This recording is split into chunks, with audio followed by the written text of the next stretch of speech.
Here it's Angela Critters, and today we're going to be cooking up something really good. We are going to stuff some cornbread. I don't know if you've ever had stuffed cornbread, but I've never made it. A friend of mine, Annie's Smoking Pot, made some, and I thought I would try to make it myself. So the first thing I'm going to do, I've got my griddle preheated to 350, and I'm going to pour in some oil, and I'm going to cook some bell pepper and onion till the onion runs clear for about a minute. I've already got it chopped up. I've got my oven preheated to 400, and my skillet, my black iron skillet's in there getting hot for the cornbread. So once my meat starts to get brown, I'm going to mix up my cornbread real quick. And I'm making homemade cornbread. I'm not using Jiffy Mix. I'm just making, I'm not even making my real recipe. I'm just following the recipe on the back of the Martha White cornmeal. It's a real good one. Plain and simple. I'm going to throw in some meat. I've got my Beyond meat. You can use ground turkey, ground chicken, ground beef, whatever you want. And since I am using this, I'm going to put a tiny bit of butter in this pan because Beyond meat tastes better when it cooks in a little bit of butter, so I'm going to add just a little tiny bit. So I'm browning my meat. I put 1 tablespoon of butter in if you are using Beyond or Impossible meat. Otherwise, you could add a little bit more oil if you want to. And of course, you probably would be cooking this on top of the stove in a regular skillet. And I just turned this down to 300. 350 was too hot. So once this meat gets starting to brown, I'm going to put in a can of tomatoes. And then I'm going to add some spices. Some people use a package of taco seasoning powder, half a pack. My husband doesn't like taco seasoning powder, so I'm just going to add stuff like parsley and garlic and some cumin, black pepper and chili powder. But this is where you would probably go ahead and start putting in your taco powder, would be now. So I'm going to go ahead and start putting in some spices.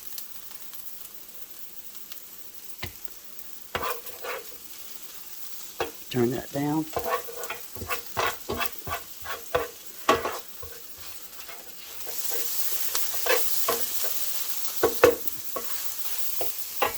Got some garlic powder I'm going to put in.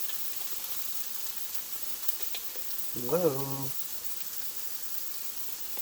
Beyond meat, you go kind of heavy on the spices. It needs more spices than regular chili. I put in about, I would say that was 2 tablespoons of chili.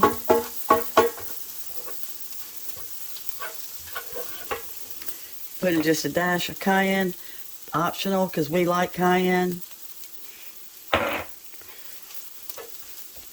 Parsley. You can put in whatever kind of spices your family likes. You don't have to even make this Mexican if you don't want to. You can put just lots of cheese with some onions and tomato. You don't even have to have the Mexican flavor, but we're going to be adding some corn and black beans once this meat starts getting cooked. I'm adding some cumin, a little salt. I'm not a big salt person, but this does need salt. I'm going to put in a can of diced tomatoes. It's starting to stick, so it's time for me to put some liquid back in. And since I don't have any kind of spicy peppers, I've got some salsa. I'm going to put in a little bit of salsa. You could add some jalapeno peppers to this, of course. Make it just as spicy as your palate desires. And I'm going to cook the tomato for about a minute before I add my corn and black beans.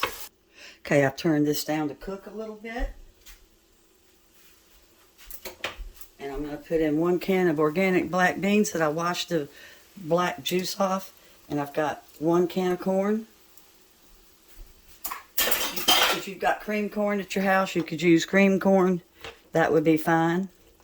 So while this is cooking, I'm going to go ahead and make my cornbread because I like to let the batter kind of sit for a minute. So I'm going to let this cook.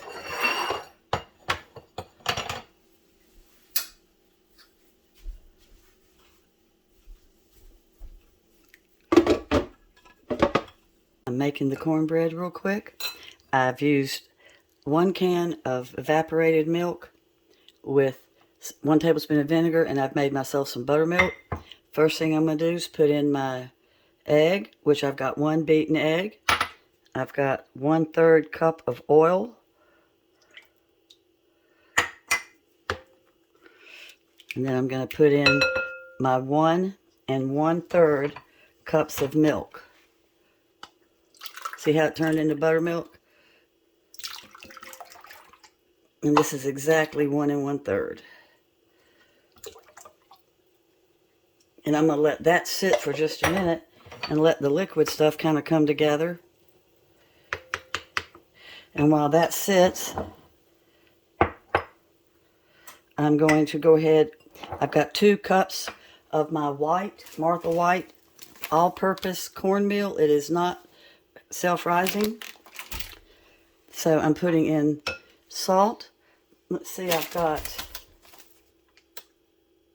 this is not my normal recipe, as I said. I've got 1 teaspoon of salt, and I've got 1 tablespoon of brand new fresh baking powder that I just opened up.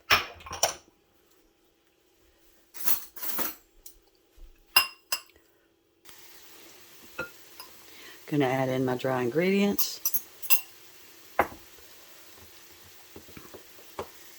Don't overmix. You don't want it lumpy, but you don't want it mixed. Cornbread's not supposed to be like a true batter. My preheated pan of the oven. Wait a minute. Oh, Lord.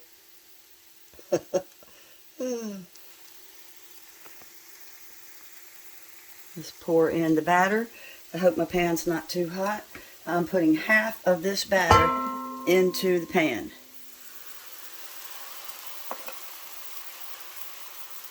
And it's going to rise up. If you don't have an iron skillet, use your 9x13 pan. Now I'm going to put in my meat. Putting my meat on it.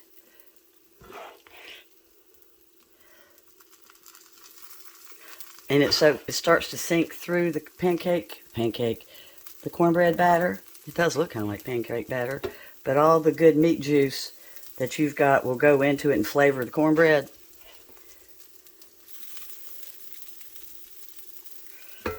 And I hope I made enough cornbread to cover the top. I'm pretty sure I did. So this was 12 ounces of my Beyond Meat. Of course, you could use 1 pound of meat, however much meat you want to use in here. It can also be made with vegetarian, just with vegetables and cheese. I'm evening it out. Gonna put some cheese on top. I'm using Velveeta because I had some on hand. I've got Velveeta with some little jalapeno peppers in it, the Mexican Velveeta. So I'm just gonna lay some cubes across the top. If you want to do cheese, cheese is optional. You could use plain old cheddar cheese if you wanted to. Monterey Jack, pepper jack, I bet would be really good. And I'm gonna tuck these down. And by tuck down, I just meant I'm tapping it lightly down. I'm not going all the way down into the cornbread. I'm trying to make sure I got a little bit of cheese everywhere. And here comes my topping.